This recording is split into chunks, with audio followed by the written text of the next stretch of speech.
ઓમ નમઃ શિવાય. મિત્રો, આપનું હાર્દિક સ્વાગત છે અમારી યુટ્યુબ ચેનલ વ્રત ભક્તિ ગાથામાં.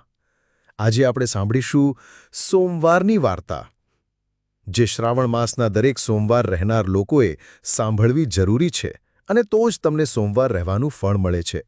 એટલા માટે વાર્તા સાંભળવી જરૂરી છે. તો હવે આપણે સંપૂર્ણ વાર્તા સાંભળીશું. આ એક પ્રાચીન કથા છે.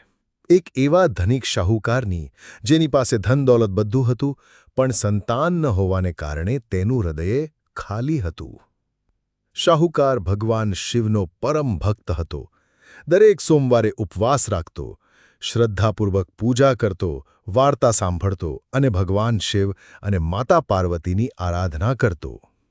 એક દિવસ દેવી પાર્વતીની કૃપાથી ભગવાન શિવ પ્રગટ થયા અને કહ્યું કે આ માણસના ભાગ્યમાં સંતાન તો લખ્યું નથી, પણ માતા પાર્વતીના આગ્રહ પર શિવજી આશીર્વાદ આપે છે એક પુત્રનો, પણ તેનું આયુષ્ય માત્ર 12 વર્ષનું જ છે. આ વાત શાહુકાર સપનામાં જાણતો હતો, છતાં પણ કોઈ ચંકોશ વગર બાળકના જન્મથી ખૂબ આનંદિત હતો. આ રહસ્ય તેણે પોતાની અંદર જ રાખ્યું. જ્યારે પુત્ર 12 વર્ષનો થયો, ત્યારે તેને મામા સાથે કાશી શિક્ષા માટે મોકલ્યો. માર્ગમાં યજ્ઞ કરાવવા અને બ્રાહ્મણોને ભોજન કરાવવા કહ્યું. માર્ગમાં તેઓ એક રાજાને મળ્યા, જે પોતાની કાણી પુત્રીના લગ્ન માટે પ્રયત્નશીલ હતા.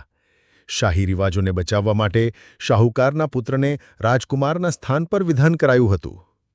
શાહુકારના પુત્રએ રાજકુમારી માટે એક પત્ર લખી રાખ્યો હતો કે હું કોણ છું અને હું શા માટે કાશી જઈ રહ્યો છું. આમ શાહુકારનો પુત્ર કાશી પહોંચ્યા પછી વિધિવત યજ્ઞ થયા, અને જ્યારે તે બાળક 12 વર્ષનો થયો, એ સમયે તેનો અંત આવી ગયો. તેના મામા દુઃખમાં ગરકાવ થયા, પણ યજ્ઞ પતે ત્યાં સુધી ઊભું થવાયું નહીં, માટે તે પૂર્ણ કર્યા પછી રડવા બેઠા. ત્યાંથી પસાર થતા ભગવાન શિવ અને માતા પાર્વતીએ તેનું રુદનનો અવાજ સાંભળ્યો. માતા પાર્વતીએ બાળકને ઓળખી લીધો. પાર્વતીજીએ શિવજીને વિનંતી કરી અને શિવજીએ બાળકને જીવિત કરી દીધો. પછી જ્યારે તેઓ પાછા ઘરે આવ્યા, તો શહેરમાંથી પસાર થતા રાજાએ તેમને ઓળખી લીધો અને પોતાની પુત્રી ખુશીથી મોકલી દીધી. શાહુકાર અને તેની પત્ની બંનેને પોતાનો પુત્ર જીવિત, સુખી અને લગ્નિત જોઈને આનંદનો પાર ન રહ્યો.